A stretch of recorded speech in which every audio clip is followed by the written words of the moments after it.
بسم اللہ الرحمن الرحیم۔ مجھے اس کی موت کا بہت افسوس ہوا۔ میں دشمن ہو کر اسے اور اس کے بچے کو زندہ رکھنا چاہتا تھا۔ وہ دوست ہو کر اپنا کام نکالنے کے بعد اسے ہلاک کر چکے تھے اور اس کی ہلاکت سے بھی فائدہ اٹھا کر مسلمانوں کے خلاف زہر اگل رہے تھے۔ سراغر سانوں کی ایک بہت بڑی ٹیم افغانستان کی سرحدی چوکی کے آس پاس کے علاقوں میں تھی۔ ان کا خیال تھا کہ میری ہلاکت کا بدلہ لینے علی تیمور سرحدی شہر میں آیا ہے تو سونیا اور پارس بھی میری لاش کو ڈھونڈنے کے لیے اس پہاڑی علاقے میں ضرور آئیں گے۔ ان کے ساتھ بابا صاحب کے ادارے کے چند افراد بھی ہوں گے۔ میں نے سمرینہ سے کہا میں افغانستان کی سرحدی چوکی کی طرف جا رہا ہوں۔ دشمنوں کو یقین دلاؤں گا کہ بابا صاحب کے ادارے کے لوگ وہاں میری لاش کے ٹکڑے ڈھونڈنے آئے ہیں اور اس طرح میں ان دشمن سراغر سانوں کو بھی ٹھکانے لگا دوں گا۔ سمرینہ نے پوچھا کیا تنہا جاؤ گے؟ ہاں، تم ساتھ رہو گی تو مجھے تمہاری حفاظت کی بھی فکر رہے گی، اور یہاں جو میں اکیلی رہوں گی تم گھر کی چار دیواری میں محفوظ ہو۔ علاقے کے لوگ بھی ہماری عزت کرتے ہیں، میری عدم موجودگی میں تمہارا خیال رکھیں گے۔ میری کوشش ہوگی میں 2 دن میں واپس آ جاؤں، ویسے خیال خوانی کے ذریعے تمہاری خیریت معلوم کرتا رہوں گا۔ میں اس سے رخصت ہو کر افغانستان کی سرحد کی طرف گیا۔ راستے میں ایک سرائے تھی جہاں میں نے قیام کیا۔ وہاں ایک چھوٹا سا بازار تھا۔ میں نے بازار سے پرانے کپڑے خریدے، انہیں پہن کر ایک پگڑی باندھ کر افغانی بن گیا۔ ایک استعمال شدہ بیلچہ اور کدال خرید لیا، پھر ایک کوچ میں بیٹھ کر ایک مزدور کی حیثیت سے سرحدی چوکی پر پہنچ گیا۔ کتنے ہی افغانی بے روزگاری سے تانگ آ کر سرحد پار ازبکستان آ کر محنت مزدوری کرتے تھے، پھر بیوی بچوں کے لیے افغانی یا ازبک کرنسی، کپڑے اور کھانے پینے کی چیزیں لے جاتے تھے۔ سرحدی چوکی کے مسلح پہرے دار ایسے مزدوروں کو روزگار کی خاطر ازبکستان جانے دیتے تھے۔ جب میں وہاں پہنچا تو چوکی کی عمارت کے برآمدے میں کئی مزدور بیٹھے ہوئے تھے۔ مجھے بھی وہاں بیٹھنے کے لیے کہا گیا۔ پتہ چلا یورپی ممالک سے 2 ہیلی کاپٹروں میں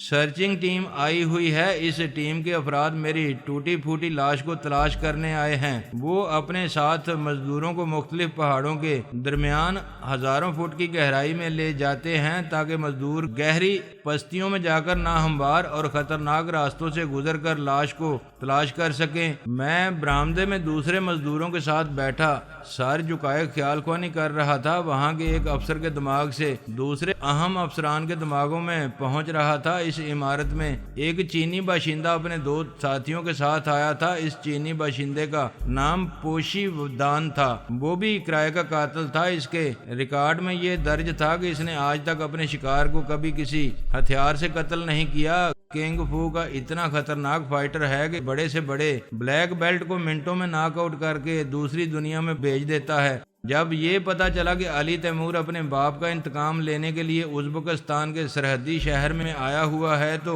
وہ علی تیمور کے ہاتھ پاؤں توڑ کر اسے ہلاک کرنے چلا آیا۔ کارمل اور سومنا کی موت کے بعد وہ سرحدی چوکی میں پہنچا تاکہ وہاں سے افغانستان جا کر اس مسلمان مجاہد کو ہلاک کر سکے جسے مغربی میڈیا دہشت گرد کہہ رہا تھا۔ سرحدی چوکی میں اس لیے موجود تھا کہ اسے 1-2 افغانی باشندوں کی ضرورت تھی جو اسے افغانستان پہنچ کر گائیڈ کر سکیں اور افغانی زبان کا ترجمہ انگریزی یا چینی زبان میں کر سکیں۔ اس کے علاوہ 2-4 ملازم ان کی خدمت کرنے کے لیے مل جائیں۔ وہاں کا اعلیٰ افسر تمام مزدوروں سے کہہ رہا تھا کہ وان صاحب کی خدمت کے لیے ان کے ساتھ اپنے ملک میں رہو گے تو تمہیں روزانہ مزدوری سے کئی گنا زیادہ رقم ملے گی۔ مزدور کہہ رہے تھے کہ یہ غیر ملکی وان صاحب افغانستان میں ایسی جگہوں پر جائیں گے جہاں متحارب گروہ ایک دوسرے پر فائرنگ اور گولہ باری کرتے رہتے ہیں۔ وہاں رقم تو زیادہ ملے گی مگر زندگی کو داؤ پر لگانا ہوگا۔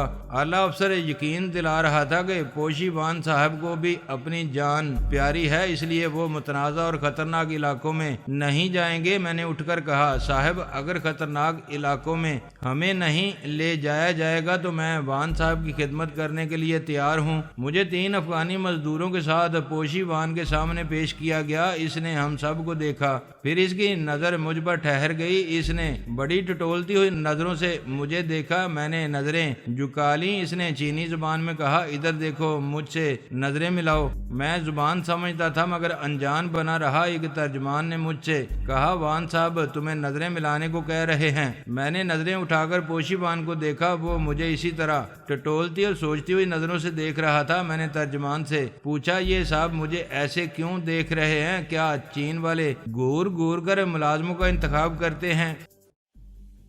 ترجمان نے میری بات اس سے کہی۔ وہ اپنے ایک چینی ساتھی سے اپنی زبان میں بولا، میں نے کوئی 6-7 برس پہلے ایک شخص کو انڈیا میں دیکھا تھا، اس نے را کے کئی افسروں کو ہلاک کیا تھا۔ ان دنوں میں را کی طرف سے ایک سیاسی لیڈر کو قتل کرنے گیا تھا۔ بہرحال وہاں میں نے جس شخص کو دیکھا اس کی آنکھیں بالکل اس مزدور جیسی تھیں۔ میں نے دل ہی دل میں تسلیم کیا۔ پوشی بان کی یادداشت حیرت انگیز تھی۔ میں واقعی تقریباً 6 برس پہلے انڈیا میں تھا اور را کے چند اہم افسران کو قتل کیا تھا۔ را والوں نے پوشی بان کو میری تصویر دکھائی ہوگی۔ اس تصویر میں میرا اصلی چہرہ نہیں تھا، لیکن اس وقت بھی میں نے آنکھوں میں کوئی تبدیلی نہیں کی تھی اور نہ ہی کنٹیکٹ لینز لگایا تھا۔ اس کم وقت پوشی بان کو میری آنکھیں ابھی تک یاد تھیں۔ اس کے چینی ساتھی نے پوچھا، را کے افسران کو قتل کرنے والا کوئی معمولی شخص نہیں ہوگا؟ ہاں، را والوں نے بتایا تھا کہ وہ فرہاد علی تیمور تھا مگر بہروپ میں تھا۔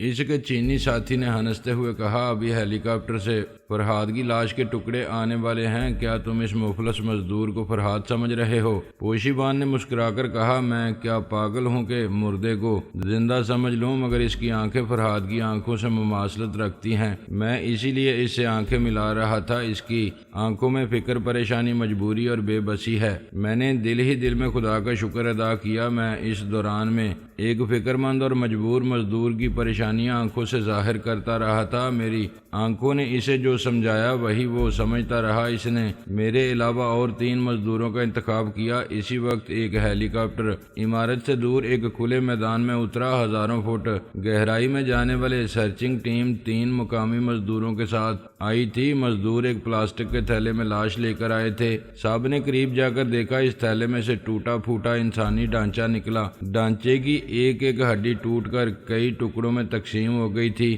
کسی کسی ٹکڑے پر گوشت اور کھال کا کچھ حصہ نظر آ رہا تھا۔ سرچنگ ٹیم کے لیڈر نے کہا، ہم نے لاش کو وہاں سے لانے میں دیر کی ہے، پہاڑی گوشت خور جانور اسے کھا چکے ہیں، ہم یہ ہڈیاں لے آئے ہیں، ہو سکتا ہے بون اسپیشلسٹ اسے جوڑ کر کچھ معلوم کر سکیں۔ ایک سراغر سا نے پوچھا، مقتول کے لباس میں ایسی کوئی چیز ہوگی جو جانوروں کی خوراک نہیں بن پائی ہوگی؟ کیا ایسی کوئی چیزیں نہیں ملی؟ ہم نے بہت دور دور تک تلاش کیا ہے، پھٹے ہوئے لباس کے چیتڑوں کے سوا اور کچھ نہیں ملا۔ شام ہو چکی تھی۔ تمام افسران ایک کھلی جگہ کرسیاں ڈال کر باتیں کرنے لگے۔ میں ان کی گفتگو کا موضوع تھا۔ وہ کہہ رہے تھے کہ میری موت بڑی عبرت ناک ہوئی ہے، میں مرنے کے بعد جانوروں کی خوراک بن گیا ہوں۔ میں مزدوروں کے ساتھ ان افسران سے ذرا دور زمین پر بیٹھا ہوا تھا۔ میں نے خیال خوانی کے ذریعے سمرینہ کی خیریت معلوم کی۔ اس نے کہا، میں خیریت سے ہوں مگر تنہا دل نہیں لگ رہا ہے،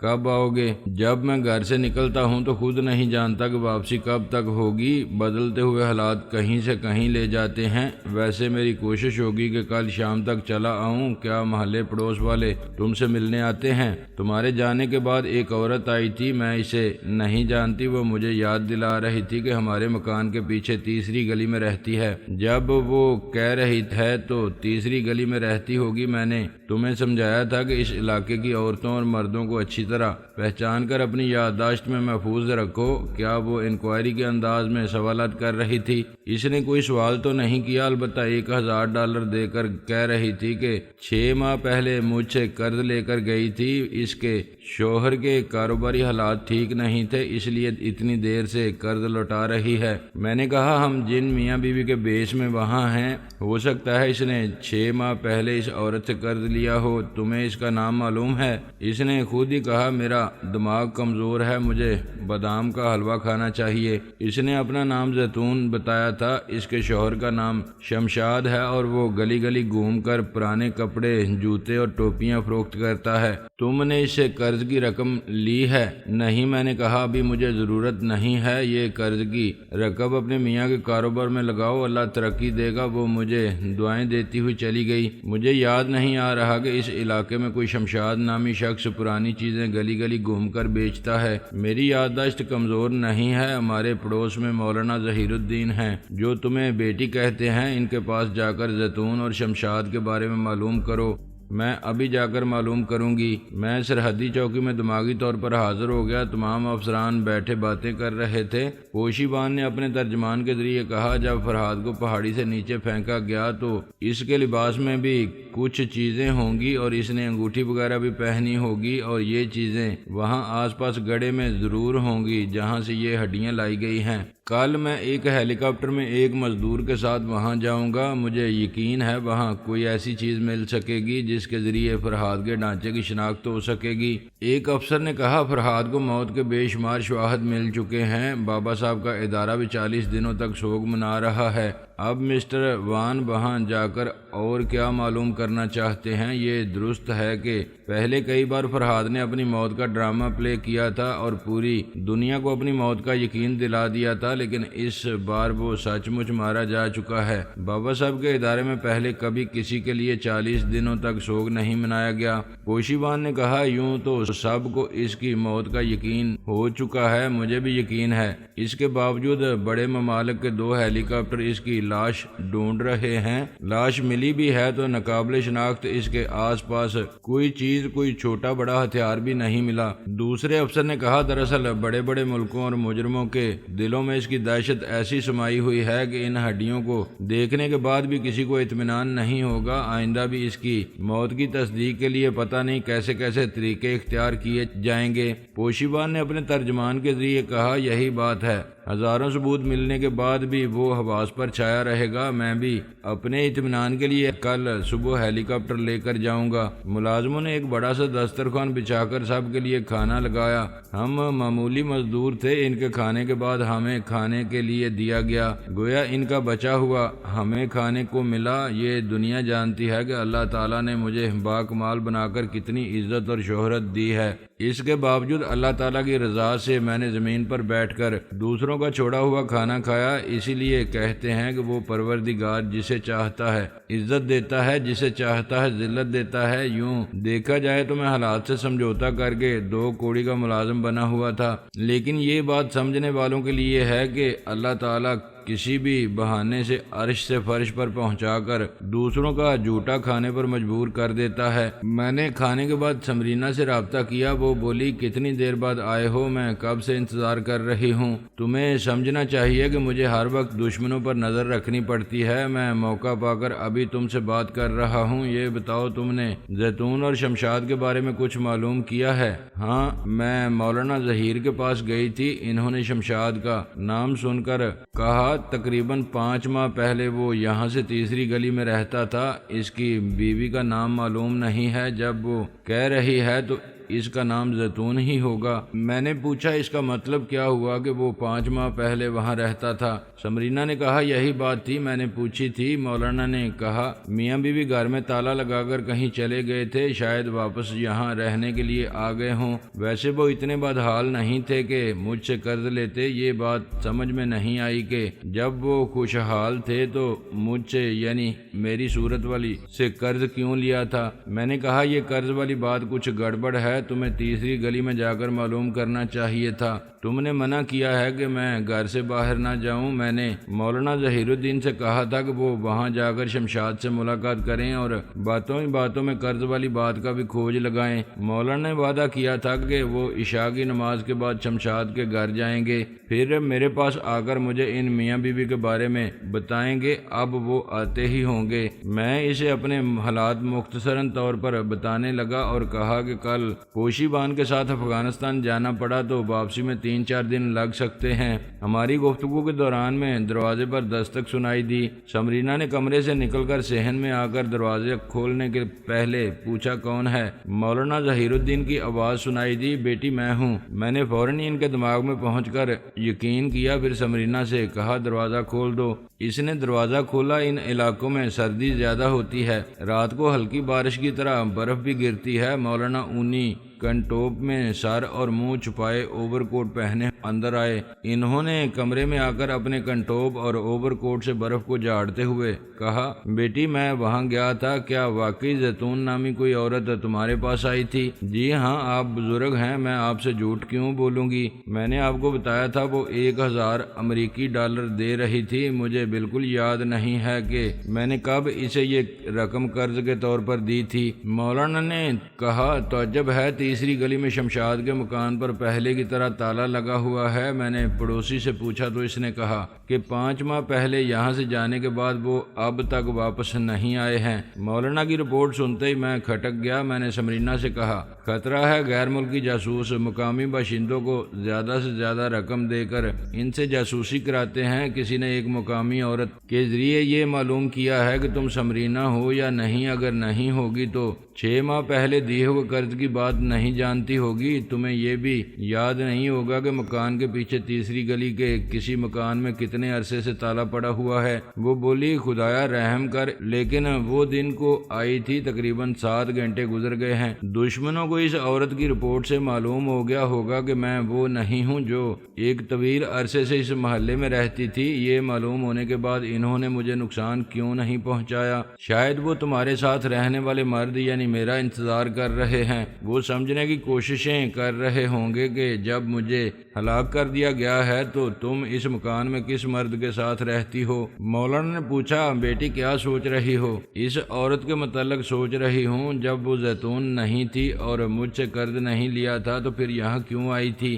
مولانا نے ہنستے ہوئے کہا، تم پچھلے کئی دنوں سے دیکھ رہی ہو کہ غیر ملکی جاسوس ہمارے مقامی سپاہیوں کے ساتھ آتے ہیں۔ لیڈی کانسٹیبل وغیرہ ہر گھر میں گھس کر انکوائری کرتی ہیں کہ یہاں کون کتنے عرصے سے رہائش اختیار کیے ہوئے ہے۔ جو عورت خود کو زیتون کہہ رہی تھی وہ بھی جاسوسہ ہوگی۔ بہرحال فکر نہ کرو، ہم محلے والے تم میاں بیوی کو برسوں سے جانتے ہیں۔ وہ زیتون نامی عورت یہاں سے ناکام ہو کر گئی ہے۔ اسی وقت اچانک چاروں طرف سے تیز روشنی محسوس ہوئی۔ دونوں نے کمرے سے نکل کر دیکھا تو اس مکان کے چاروں طرف آگ کے شعلے لپک رہے تھے۔ دشمنوں نے جگہ جگہ پٹرول چھڑکا ہوگا، اس لیے آگ مکان کے اندر چلی آئی تھی۔ صحن سے گزر کر بیرونی دروازے تک وہ نہیں پہنچ سکتے تھے۔ وہاں آگ کے شعلے بڑے خوفناک انداز میں لپک رہے تھے۔ مولانا ظہیر الدین نے فوراً ہی اوور کوٹ اتار کر سمرینا پر ڈال کر کہا، بیٹی حوصلہ کر کے دروازے کھولتے ہوئے باہر نکل جاؤ، اور کوئی راستہ نہیں ہے، کپڑوں میں آگ لگے گی، باہر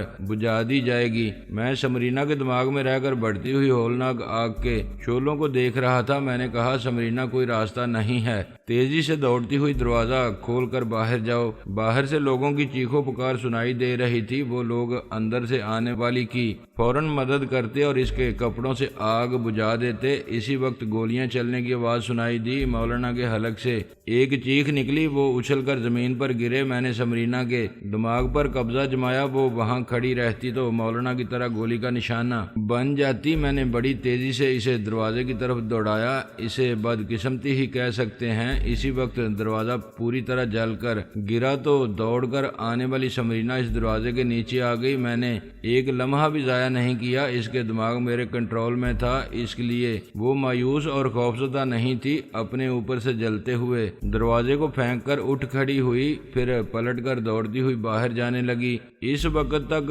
وہ پوری طرح آگ کی لپیٹ میں آ چکی تھی۔ باہر کھڑے ہوئے لوگ دور ہی دور سے اس پر پانی پھینک رہے تھے اور آگ کے خوف سے بھاگتے بھی جا رہے تھے۔ کسی نے کہا، ایسے وقت پانی نہیں پھینکنا چاہیے، اس پر کمبل ڈالو، آگ بجھ جائے گی۔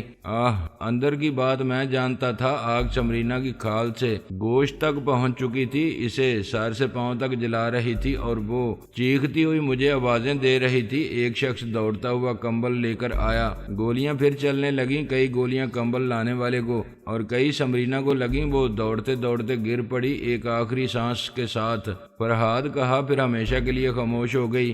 میری خیال خوانی کی لہریں اس کے مردہ دماغ سے واپس آ گئیں۔ ان لمحات میں میری حالت عجیب سی تھی۔ میرے دانت پر دانت جمے ہوئے تھے، دونوں مٹھیاں بنچی ہوئی تھیں، آس پاس زمین پر مزدور سو رہے تھے اور میں نامراد اور شکست خوردہ بیٹھا ہوا تھا۔ شکست خوردہ، جبکہ میں ناقابل شکست تسلیم کیا جاتا ہوں۔ زوال، شکستگی، ٹوٹ پھوٹ اور فنا شے زور کے لیے بھی ہے، کیونکہ موت سے زیادہ زور آور کوئی نہیں ہوتا۔ میں سمرینا کے ساتھ ہوتا تب بھی اسے بچا نہ پاتا، بلکہ اس کے ساتھ فنا ہو جاتا۔ میرے لیے اپنے قبیلے، اپنے وطن، اپنی مٹی سے جدا ہونے والی خدا تجھے پیار کا صلہ دے گا۔ پورے شہر کی داستان تقریباً ختم ہو چکی تھی۔ وہاں کے دونوں مہاگرو پانڈے اور مانک جاتی بری طرح زخمی ہو کر اسپتال میں پڑے ہوئے تھے۔ رابرٹو اپنے طریقہ کار کے مطابق ان دونوں شہ زوروں کو میری ہلاکت کے لیے استعمال کرنا چاہتا تھا۔ اب میری ہلاکت کا یقین ہونے کے بعد ان دونوں کی ضرورت نہیں رہی تھی۔ میں نے مہاگرو پانڈے کو دودھ بائی بنا کر اس کی بہن رتنا سے